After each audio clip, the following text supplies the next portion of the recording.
Sudah 3 bulan terakhir ini, warung makan Mirna menjadi sepi, padahal biasanya selalu ramai di waktu jam makan siang. Mas, kenapa ya dengan warung kita, padahal masakanku masih seperti biasanya? Ucap Mirna kepada sang suami, Imran namanya. Mungkin masakanmu itu-itu aja kali, jawab Imran. Mirna sangat resah, masakan yang tidak laku ujung-ujungnya selalu dibuang atau dimakan sendiri. Mau diberikan kepada tetangga juga ia sungkan, karena kanan kiri warung tempat tinggal mereka juga bersebelahan dengan warung makan lainnya. Keesokan harinya, Mirna tetap membuka warungnya. Setelah 3 bulan menjadi sepi, Mirna selalu mengurangi porsi masakannya. Dik Mirna, tumben sih menu masakannya tidak terlalu banyak, ucap Iwan, pelanggan setia Mirna. Iya Wan, beberapa bulan ini memang lagi sepi. Padahal kalau jam makan siang biasanya selalu rame. Apa orang-orang sudah bosan ya dengan masakanku? Ucap Mirna. Abang tidak pernah bosan dengan masakan kamu, Dik Mirna. Masakan Dik Mirna juga selalu enak, goda Iwan, pelanggan setia Mirna. Apa jangan-jangan warung Dik Mirna ada yang... Ucap Iwan menggantung perkataannya. Maksudnya ada orang yang tidak suka ya dengan warungku, lalu dibuat-buat menjadi tidak laku, timpal Mirna. Nah, bisa jadi tuh Dek. Coba Dik Mirna pergi ke orang pintar deh, usul Iwan. Orang pintar? Maksudnya dukun? Tanya Mirna dengan serius. Mirna tampak kaget dengan usul dari Iwan tersebut, karena seumur-umur Mirna tidak pernah pergi ke dukun dan tidak ada yang kenal dengan dukun manapun. Abang ada punya kenalan dengan orang pintar. Beliau tinggal di daerah pedalaman desa Beringin. Kalau Dik Mirna mau, bisa abang kasih alamat lengkapnya, ucap Iwan. Orang pintar itu juga bisa memberikan Dik Mirna penglaris loh, agar warung ini selalu ramai pengunjung, sambung Iwan. Ya sudah, nanti aja. Aku juga tidak percaya dengan orang-orang pintar. Pasti suamiku juga tidak memperbolehkanku, jawab Mirna menjauh dari Iwan. Sama dengan hari-hari sebelumnya, warung Mirna tampak sepi. Hanya 3 orang saja yang mampir buat makan. Sedangkan warung punya tetangga malah semakin ramai. Bahkan pengunjung silih berganti untuk makan di tempat. Mirna sesekali melirik ke warung tetangga sebelah yang sedang sibuk melayani pelanggan. Tampak yang punya warung juga membalas tatapan Mirna yang tampak menyinggungkan senyuman. Entah itu senyuman apa. Hati Mirna sangat kesal. Jelas sekali Bu Sari sedang meledek Mirna yang warungnya sangat sepi tersebut.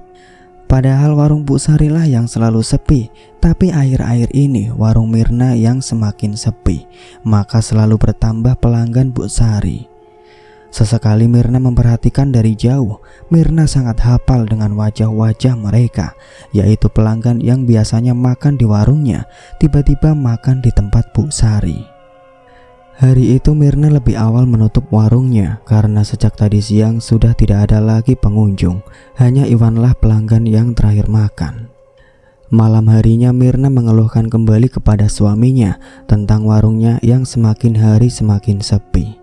Mas, aku pengen kita pergi ke orang pintar untuk menanyakan tentang warung kita itu, pinta Mirna kepada Imran. Tutup saja warungmu itu sementara, Mir, jawab Imran. Tapi mas, sangat disayangkan kalau warung kita itu tutup. Aku sudah lumayan lama membuka warungnya. Sudah hampir 6 tahun mas, sambung Mirna, tidak setuju dengan pendapat sang suami. Mas tidak setuju Mir, kalau kita pergi ke dukun. Lebih baik tutup saja daripada makanannya tidak laku. Itu sama saja kamu membuang modal, ucap Imran. Namanya juga usaha mas. Kalau warung itu tutup, aku tidak ada kerjaan. Apa aku harus di rumah seharian meratapi nasib kita yang tak kunjung punya anak ini dan selalu menunggu kedatangan kamu pulang setiap sorenya? Jelas Mirna dengan intonasi tinggi. Imran hanya mampu terdiam. Yang dikatakan Mirna itu benar. Membuka usaha warung makan itu adalah sampingan untuk mengusir dari rasa sunyi tidak memiliki keturunan. Mirna sangat kepikiran tentang usulan dari Iwan tersebut. Semalaman itu ia hanya memikirkan untuk pergi ke dukun. Kalau Mas Imran tidak mau pergi ke dukun, maka aku yang akan pergi sendiri, Batin Mirna sudah memikirkan matang-matang. Keesokan harinya, Mirna tetap membuka warungnya. Dengan hati tidak sabar ia menunggu Iwan datang. Padahal belum tentu Iwan akan makan di warung Mirna. Tapi Mirna tahu kalau Iwan akan datang untuk makan di warung Mirna. Mirna sangat tahu Iwan pelanggan setianya itu, sejak lama menyukainya. Tapi Mirna tidak pernah menanggapinya, walaupun Iwan beberapa kali terang-terangan menggodanya. Mirna dengan sabar menunggu jam istirahat Iwan, yang notabene pekerjaannya adalah seorang kuli bangunan. Hari ini Mirna tidak banyak memasak lagi, sama seperti hari sebelumnya. 2 orang karyawan yang biasanya membantu pun juga sudah diistirahatkan setelah warungnya menjadi sepi, dan hanya sesekali dipanggil Mirna kalau ia membutuhkan. "Di Mirna, selamat siang, pesan makan seperti biasa ya. Jangan lupa sama teh hangat," ucap Iwan tersenyum kepada Mirna sambil mengedipkan sebelah matanya. Dengan sigap Mirna mengambilkan pesanan Iwan tersebut. Setelah selesai, Mirna pun ikut duduk berhadapan dengan Iwan di meja yang sama. Mirna kebingungan memulai pembicaraan dari mana. Ia merasa sungkan untuk bertanya kepada Iwan tentang alamat dukun itu. "Kenapa Dik Mirna? Sepertinya gelisah begitu. Ngomong aja," ucap Iwan lebih dulu. Karena sedari tadi Iwan memperhatikan Mirna ada yang ingin dibicarakan. Mirna hanya diam, ia hanya menggelengkan kepalanya sambil tersenyum. Beberapa saat Mirna hanya memperhatikan Iwan yang sedang makan. Tidak biasanya Iwan juga tiba-tiba menjadi diam. Padahal Iwan tipikal orang yang hobi mengobrol basa-basi. Saat Mirna mau berucap, tiba-tiba Iwan langsung menimpalinya lebih dulu. "Mau minta alamat orang pintar itu?" ucap Iwan sambil tersenyum yang sulit diartikan. Iya Wan," jawab Mirna menganggukkan kepalanya. "Kok kamu tahu?" sambung Mirna. Iwan hanya tersenyum sambil menatap manik Mirna. Ia langsung memberikan alamat orang pintar itu dengan membisikkan di telinga Mirna. "Saran aku kamu perginya sore ini," ucap Iwan. "Harus sore ini?" tanya Mirna. "Ya," jawab Iwan sambil berlalu. Tanpa pikir panjang lagi setelah Mirna menutup warungnya, ia kembali bersiap-siap untuk pergi ke orang pintar itu. Sangat kebetulan, sang suami menelpon untuk pulang terlambat karena pekerjaannya harus diselesaikan dengan cepat. Tidak menunggu lama, setelah bersiap Mirna langsung pergi ke alamat yang sudah diberikan oleh Iwan. Jarak yang dituju lumayan jauh, hampir memakan waktu 1,5 jam perjalanan. Dari cerita Iwan menuju rumah orang pintar itu, sedikit melalui jalan yang rusak dan terjal. Setelah lama menempuh perjalanan turun naik tanjakan, akhirnya Mirna sampai di tempat tujuan. Rumah orang pintar itu di paling ujung. Kanan kiri terdapat hutan dan kebun-kebun warga. Semakin jauh memasuki pedesaan, maka rumah-rumah warga sudah tampak jarang. Hampir 2 jam perjalanan Mirna sudah sampai di ujung jalan. Ia langsung mematikan mesin mobilnya dan memperhatikan sekitar yang hampir gelap diliputi awan senja. Terlihat di depan hanya jalan setapak yang ditumbuhi rerumputan liar. Saat membuka pintu mobil, hawa dingin tiba-tiba menjalar ke seluruh tubuh. Warga pun sudah tidak ada terlihat lagi karena waktu sudah hampir maghrib. Dari jauh Mirna memperhatikan rumah yang terlihat tidak terlalu besar yang diterangi lampu teplok di luarnya. Walaupun merasa takut karena seorang diri, ia pun dengan cepat melangkahkan kaki menuju rumah orang pintar itu. Mirna sudah tahu kalau rumah itu adalah punya dukun itu karena sangat persis apa yang diceritakan oleh Iwan. Saat hendak mengetuk pintu, tiba-tiba pintu itu sudah terbuka lebih dulu. Mirna tampak kaget karena penampakan seorang laki-laki berperawakan rendah berbaju hitam dengan wajah tanpa ekspresi. Permisi mbah, ucap Mirna dengan gugup. Tanpa menjawab Mirna, laki-laki tua itu malah memperhatikan Mirna dari atas sampai bawah. Mirna yang tampak seksi menampilkan kesan orang kaya dengan perhiasan di tangan kanan kirinya yang hanya emas imitasi saja. Lalu orang pintar yang bernama Mbah Waro itu juga tengah memperhatikan mobil Mirna yang ia kredit setahun yang lalu. Sendiri? Tanya Mbah Waro. Iya mbah, jawab Mirna sambil menelan ludahnya. Masuk, ucap orang tua itu. Mirna tampak ragu, tapi ia sudah terlanjur datang jauh-jauh dari kota untuk kesini. Selain itu, ia ingin mendapatkan penglaris. Ia juga mau meminta keturunan kepada orang pintar tersebut. Karena dari cerita Iwan, orang pintar itu bisa memberikan apa saja yang ia mau. Setelah selesai menceritakan keluh kesah tentang warungnya, orang pintar itu sama sekali tidak menanggapi apapun. Fokusnya hanya pada wajah Mirna saja. "Gimana menurut Mbah?" tanya Mirna. "Coba kamu gali tanah di depan warungmu, pojok kanan. Di sana ada seseorang yang sengaja menanam seutas tali pocong," jawab Mbah Waro dengan suara paraunya. "Siapa orang yang menanamnya, Mbah?" tanya Mirna serius. Mbah Waro nampak tersenyum, memperlihatkan gigi-gigi beliau yang menghitam. Mirna nampak bergidik ngeri melihat Mbah Waro yang tiba-tiba tertawa cekikikan. "Nanti kamu tahu sendiri orangnya," jawab Mbah Waro. "Tapi kau juga memiliki keberuntungan yang sangat besar. Ada sesuatu yang sangat berharga tertanam di bawah sana," lanjut Mbah Waro. "Apa itu, Mbah?" tanya Mirna penasaran. "Harta karun gaib," jawab Mbah Waro sambil menatap Mirna. Mirna terkejut atas penuturan Mbah Waro.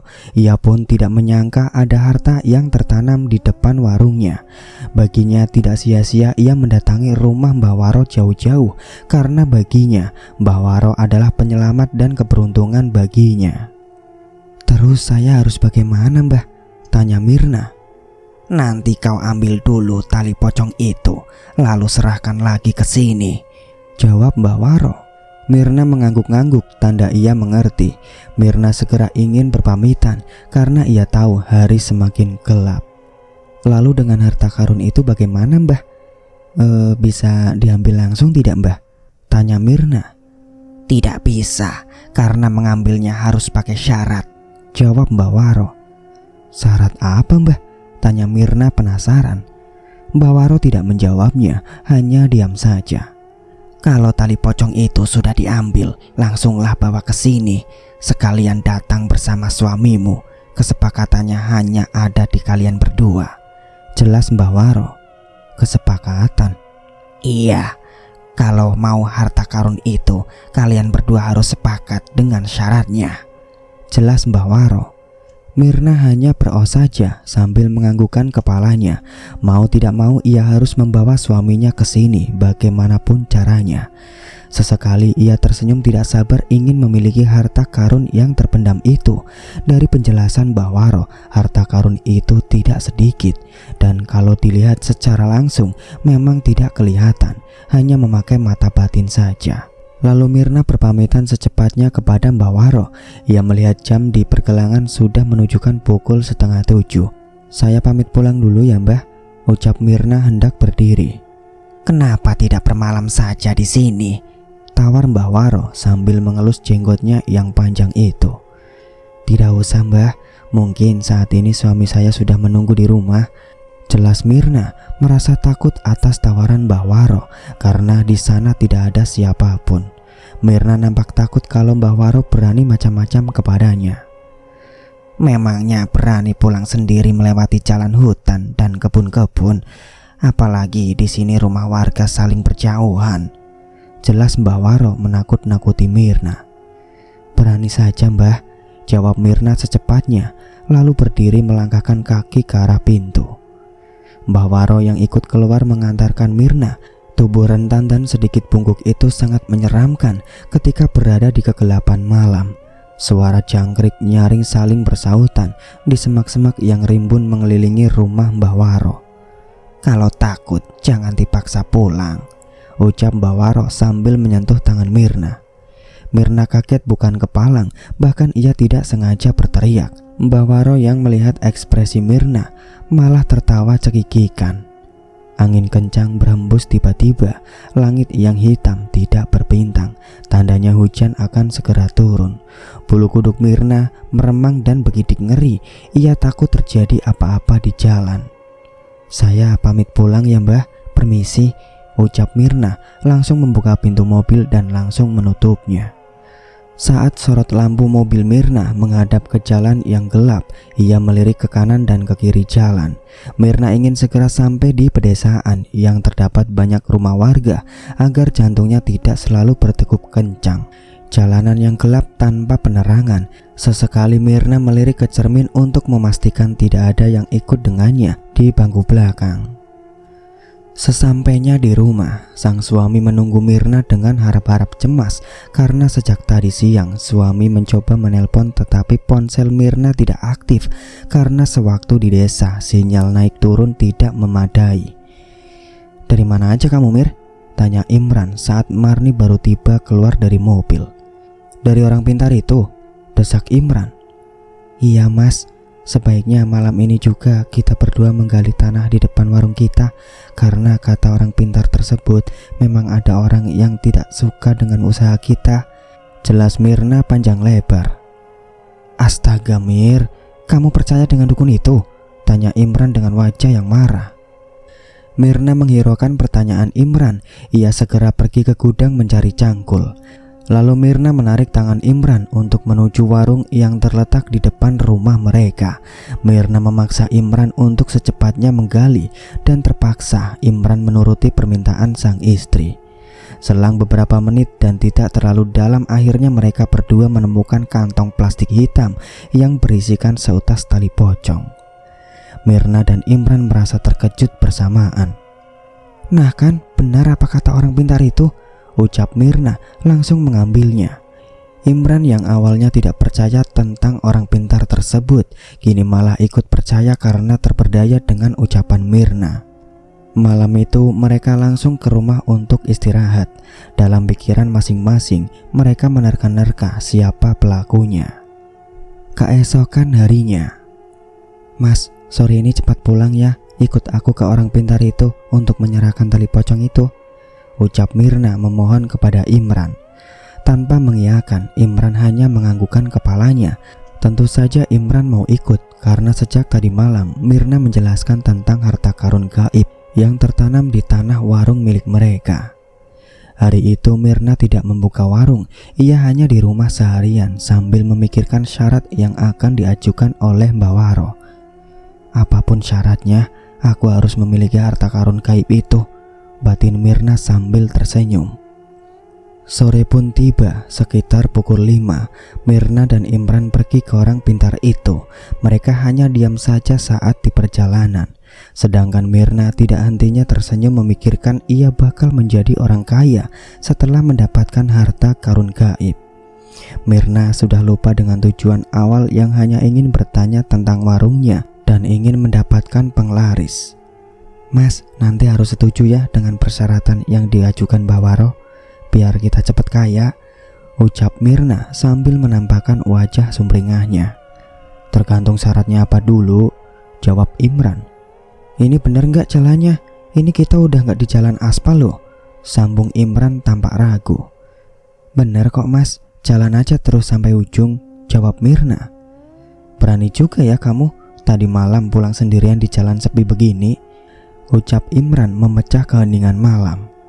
Mirna hanya tertawa saja menanggapi perkataan sang suami. Tidak berapa lama mereka sudah sampai di tempat Mbah Waro, rumah kecil dengan penerangan yang minim. "Permisi Mbah, ini saya Mirna Mbah," ucap Mirna sambil mengetuk pintu. Terdengar suara dari dalam, suara laki-laki yang sedang menuju ke depan. Tampak Mbah Waro tersenyum sembari mempersilahkan masuk. Imran yang sejak tadi hanya diam nampak kaget dengan Mbah Waro. Mirna menyerahkan bungkusan plastik tersebut kepada Mbah Waro. Tanpa basa-basi, Mirna langsung menanyakan tentang syarat agar bisa mendapatkan harta karun gaib. Seketika Mbah Waro tertawa nyaring sambil mengatakan, "Ternyata kau tidak sabaran ya. Kalian harus sepakat dulu dengan syaratnya, maka baru bisa mendapatkan harta karun gaib itu," jelas Mbah Waro. "Iya Mbah, syaratnya apa dulu?" tanya Mirna. "Kalian harus bercerai." Mirna dan sang suami sangat terkejut dengan syarat yang diajukan oleh Mbah Waro. Imran yang begitu mendengar syarat itu menolak mentah-mentah. Ia tidak mau bercerai dengan Mirna hanya demi harta karun gaib. "Maaf Mbah, saya tidak bisa dan saya menolak. Saya tidak mau menumbalkan rumah tangga saya," tutur Imran sembari berdiri dan menarik tangan Mirna menuju keluar. "Tunggu dulu Mas, mungkin Mbah Waro akan menawarkan syarat lain. Coba kita dengarkan dulu," ucap Mirna. Imran yang tampak marah mencoba tenang atas bujukan dari Mirna. Mereka berdua kembali duduk, sedangkan Mbah Waro hanya tersenyum sambil memperhatikan sepasang suami istri yang sedang tidak baik-baik saja. "Apa ada syarat yang lain, Mbah?" tanya Mirna. "Tidak ada. Keputusan hanya ada di kalian berdua saja. Kalau mau harta tersebut, maka kalian berdua harus bercerai," jelas Mbah Waro menatap Mirna sembari meyakinkan bahwa harta gaib tersebut tidaklah sedikit. Mirna hanya diam menatap sang suami, sedangkan ia merasa sudah tidak sabar ingin memiliki harta gaib itu. Tapi Mirna berpikir, masa ia harus mengorbankan rumah tangganya? "Syarat yang tidak masuk akal," batin Imran berkata. Imran yang terus memperhatikan Mbah Waro merasa curiga. Sedari tadi Mbah Waro terus memperhatikan Mirna, sedangkan Mirna mungkin ia tidak merasa diperhatikan oleh Mbah Waro. Mbah Waro sangat tahu kalau Mirna sangat menginginkan harta tersebut. Maka dengan itu Mbah Waro terus memberi harapan keberuntungan besar kepada Mirna. "Terserah kalian berdua saja, tapi begitulah syaratnya," tutur Mbah Waro. "Itu bukan syarat Mbah, tapi itu menumbalkan," jawab Imran dengan intonasi tinggi. Mbah Waro hanya tertawa sambil berkata, "Hartanya tidak sedikit. Kalau kalian bercerai, hartanya bisa dibagi dua, maka kalian sama-sama menjadi kaya." "Tidak Mbah, saya tidak mau," jawab Imran tegas. Mirna hanya diam saja. Ia tidak bisa memutuskan secara sepihak karena ia juga tidak tega dengan Imran. "Ayo Mirna, kita pulang aja," jawab Imran kembali menarik tangan Mirna. "Ya sudah Mbah, kami berdua pamit pulang ya," ucap Mirna berpamitan dengan Mbah Waro. "Silahkan, tapi pikirkanlah dulu. Kalau setuju dengan syarat yang sudah saya ajukan, segeralah kembali ke sini," ucap Mbah Waro kembali mengingatkan bahwa ada harta karun gaib yang terpendam di depan warung Mirna. "Keberuntungan besar ada di tangan kamu, Mirna," sambung Mbah Waro sambil mengasihkan sesuatu ke tangan Mirna. Mirna tak tahu jelas apa yang diberikan Mbah Waro. Ia langsung memasukkannya ke dalam tasnya. Imran sedari tadi sudah masuk ke dalam mobil terlebih dahulu. Ia sangat marah dan tidak percaya kepada orang pintar tersebut. Bisa saja ia karena menyukai Mirna, maka memberikan syarat harus dengan menumbalkan rumah tangganya. "Sudahlah Mir, kamu jangan percaya dengan dukun itu," ucap Imran sembari melajukan mobilnya. Mirna lagi-lagi diam saja. Ia pun juga tidak mau sebenarnya bercerai dengan sang suami. "Kamu jangan datang lagi ke tempat dukun itu, apalagi sendirian. Bahaya Mir, kamu itu perempuan. Letak rumah Mbah Waro itu jauh dari orang-orang. Mas takut kalau dukun itu berlaku jahat kepadamu," jelas Imran. "Iya Mas," jawab Mirna singkat. Sesampainya di rumah, Mirna tampak murung. Ia kepikiran dengan harta gaib itu karena terus diiming-imingi oleh Mbah Waro. Tapi ia juga dilema bagaimana caranya agar bisa tidak harus bercerai dengan suaminya. Imran yang sejak tadi sudah tertidur nampak sangat pulas. Dengan hati-hati Mirna turun dari ranjang untuk mengambil tasnya di ruang tamu. Mirna belum memeriksa apa yang diberikan oleh Mbah Waro. Segera ia membuka tasnya dan terlihat sebuah botol kecil berisi minyak. Entah itu maksudnya untuk apa. Mirna lupa untuk menanyakannya karena tergesa-gesa. Mirna berpikir ia akan pergi lagi ke tempat Mbah Waro kalau suaminya lembur kerja agar Imran tidak bisa melarangnya, hanya untuk menanyakan buat apa minyak tersebut. Keesokan paginya, Mirna langsung bersiap untuk membuka warung makannya. Ia sangat bersemangat. Pikirannya tali pocong itu adalah sebab warungnya menjadi sepi.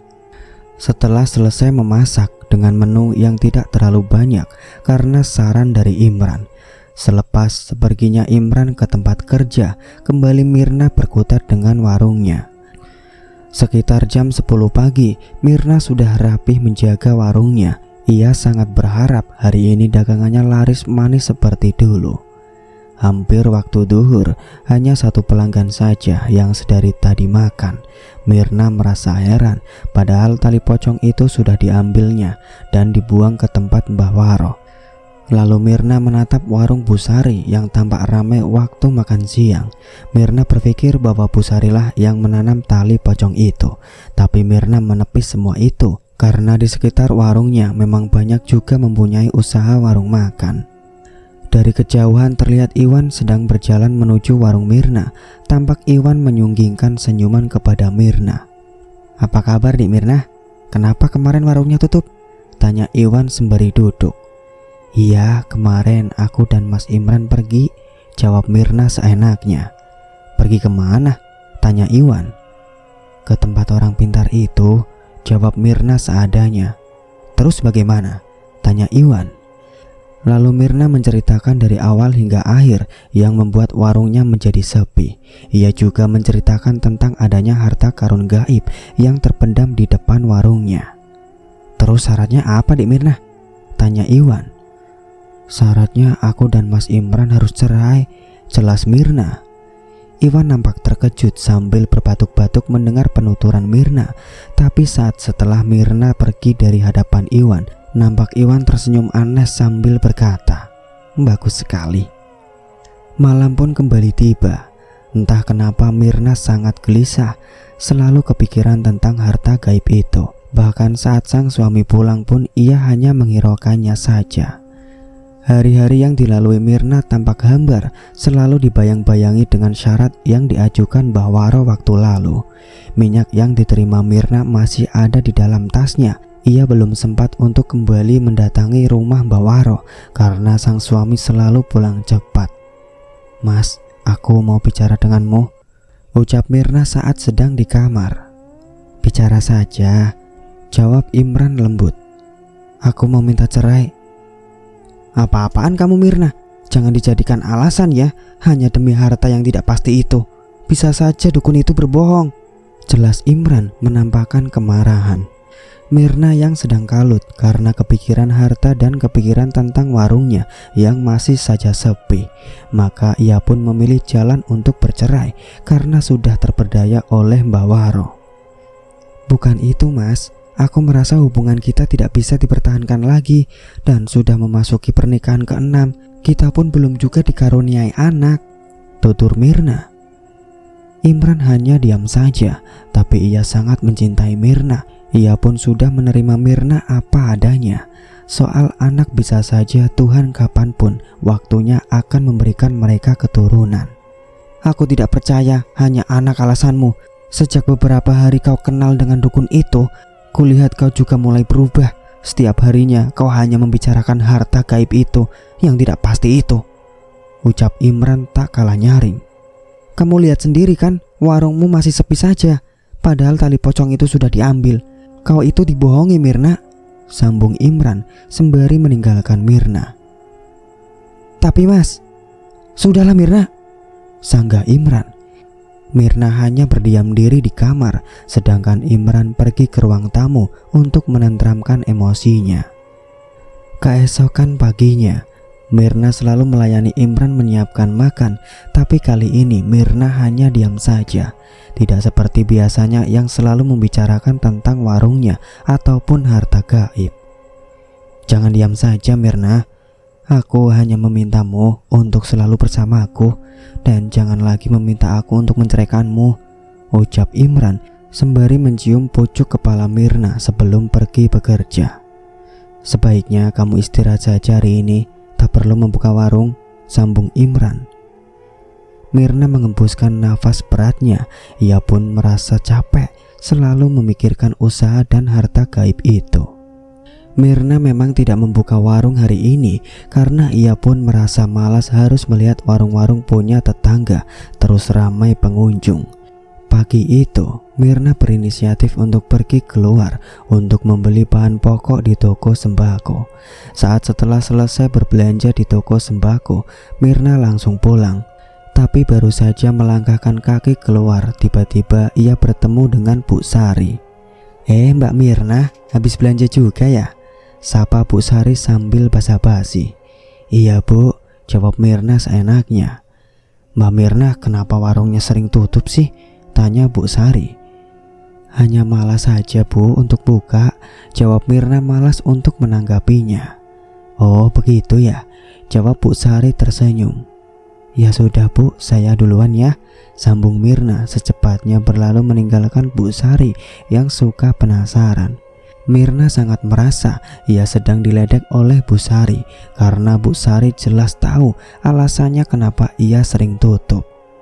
Mirna merasa dongkol dengan pertanyaan dan sikap Bu Sari sewaktu di toko sembako tadi. Ia merasa dugaannya benar dan ada sangkut pautnya Bu Sari dengan tali pocong yang digalinya waktu lalu.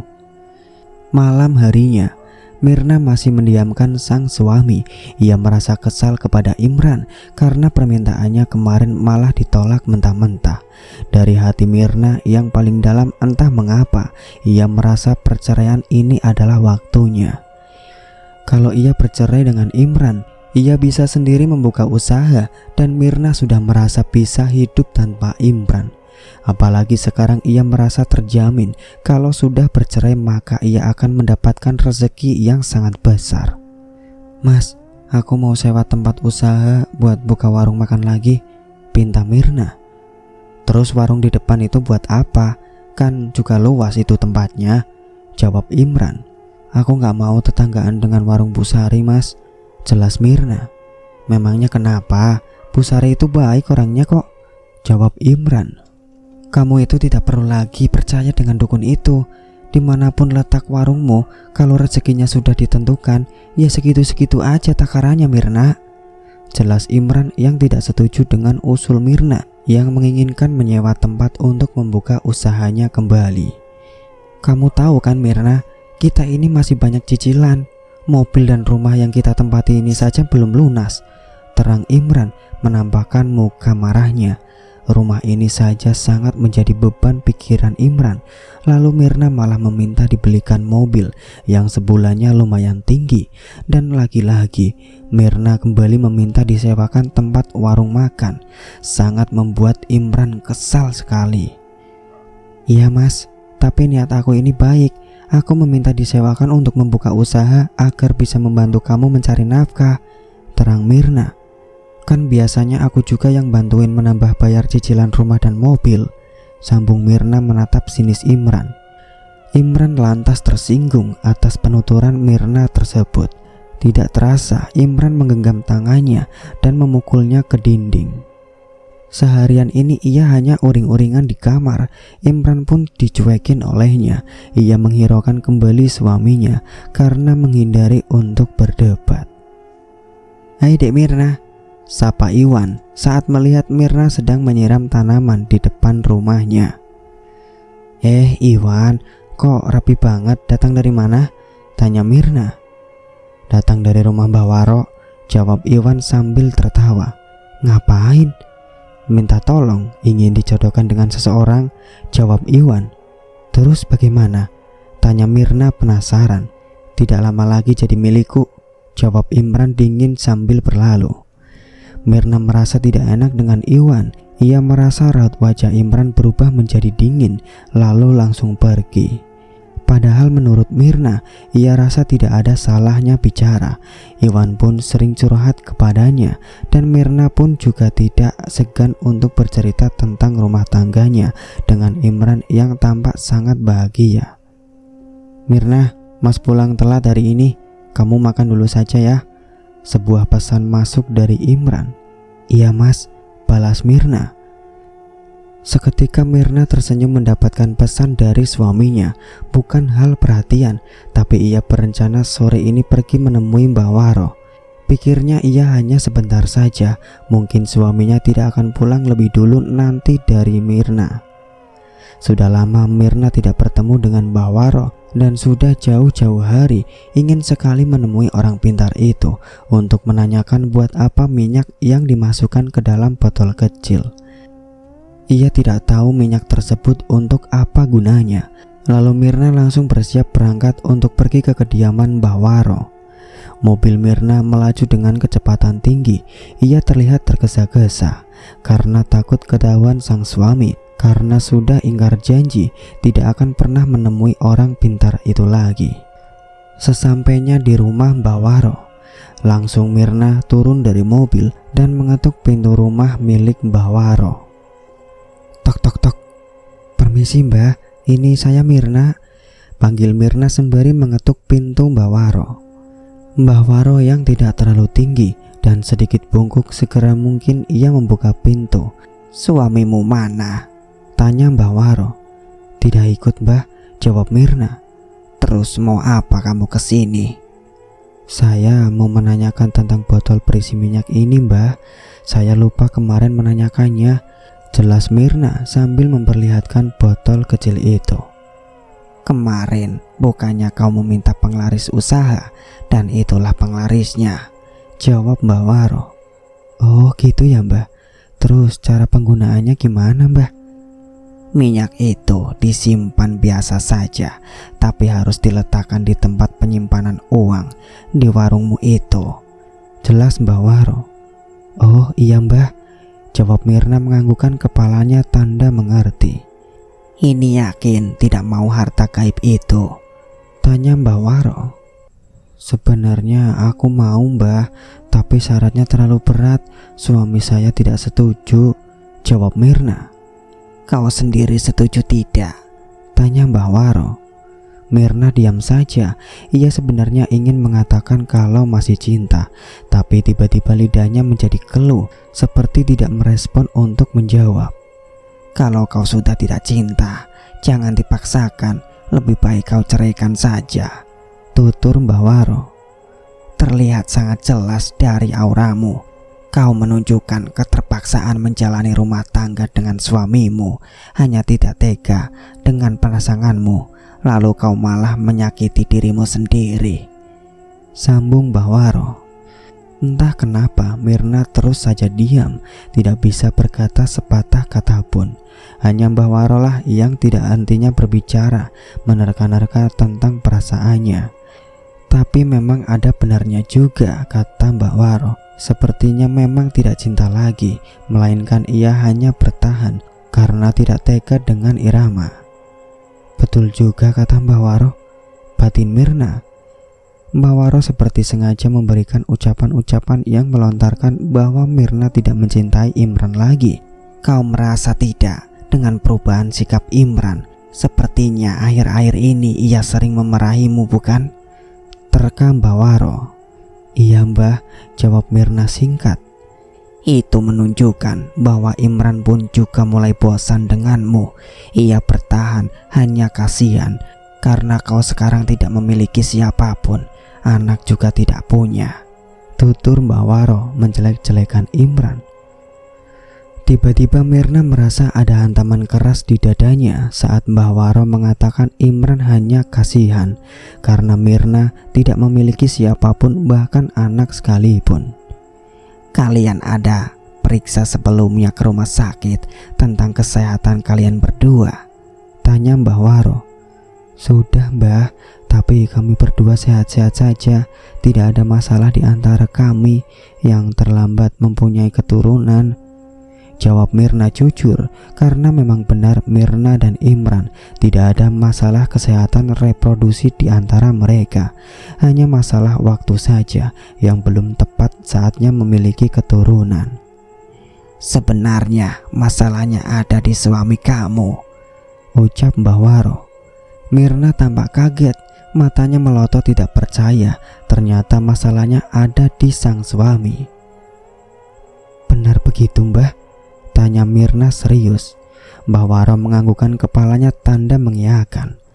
Mbah Waro hanya tersenyum mendengar penuturan Mirna. Semakin ia ingin secepatnya bercerai dengan sang suami. Sudah terlalu sakit selama 6 tahun ini. Ia menanggung pertanyaan teman-temannya maupun kerabatnya tentang kapan memiliki keturunan. Saya rasa sudah saatnya kau berpisah dengan suamimu itu, tutur Mbah Waro. Iya Mbah, sebenarnya saya sudah ingin bercerai, tapi saya bingung Mbah, dan tidak tahu caranya agar Mas Imran bersedia menceraikan saya, Mbah. Jawab Mirna. Cari saja kesalahan Imran, walau hanya sekecil pun, ucap Mbah Waro. Kau tidak perlu khawatir, kalau sudah cerai kau tetap akan kaya, malah bisa bertambah kaya raya, sambung Mbah Waro meyakinkannya kembali. Mirna tersenyum mendengar penuturan Mbah Waro. Dalam lubuk hatinya, ini bukan seperti main-main. Ya sudah, saya pamit dulu ya Mbah, takut kemalaman, ucap Mirna berpamitan pulang. Mirna langsung melajukan mobilnya membelah kegelapan malam. Ia merasa cemas takut suaminya pulang lebih dulu. Dari perimbunan semak-semak tak jauh dari rumah Mbak Waro, ada seseorang yang sejak tadi memperhatikan Mirna sambil menyinggungkan senyuman yang entah apa artinya, sembari berkata, Awas kau Mirna,